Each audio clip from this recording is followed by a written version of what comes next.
நம்ம இப்போ பார்த்துருக்குது Ampere Magnus EX 9 month scooter ஓடோமீட்டரில் 11,525 பேட்டரி பர்சன்டேஜ் 41%. நம்ம இப்போ வந்து பில்லியனை வச்சு நம்ம எத்தனை கிலோமீட்டர் வந்து ரைட் பண்ண முடியும், எத்தனை பர்சன்டேஜ் வந்து கன்சியூம் பண்ணுது அப்படின்றத பார்க்குறோம். இப்போ பார்த்தீங்கன்னா ரோட்டில் வந்து ஐபீம் வந்து ஃபோக்கஸே பண்ணல. லாங் கவர் பண்ணால் தான் வந்து நம்மளால் ட்ராவல் பண்ண முடியும். ஒரு 40 கிலோமீட்டர் 50 கிலோமீட்டர் அபோவ் வந்து ஸ்பீடு போகுது, 50 to 55 போகுது. அந்த ஸ்பீடில் வந்து நம்ம போகும்போது ஹைவேஸில் ஒன்றுமே அதை வந்து கவர் பண்ணவே முடியல. இப்போ ஒரு ஆளோ ஏதோ ஒரு மிருகமோ ஏதோ ஒன்று கிராஸ் பண்ணுதுன்னா எப்படி நம்மளால் பார்க்க முடியும்? இது சரியில்லை லைட்டு.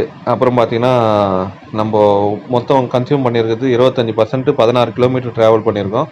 அப்போ 16 கிலோமீட்டருக்கு வந்து 25ன்னா அப்போ டோட்டலாக 100%க்கு 64 கிலோமீட்டர் மட்டும் தான் ட்ராவல் பண்ண முடியும். இதுதாங்க ரியல் ரோட் ரேஞ்சு. நம்ம எடுத்து 9 மந்த்ஸ் ஸ்கூட்ரு இது. சின்ன சேனலுக்கு எதாக இருந்தாலும் அது கொஞ்சம் ஆதரவு கொடுங்க. உங்கள் பொண்ணான கையை கொண்டு அந்த பெல்லில் தட்டிடுங்க.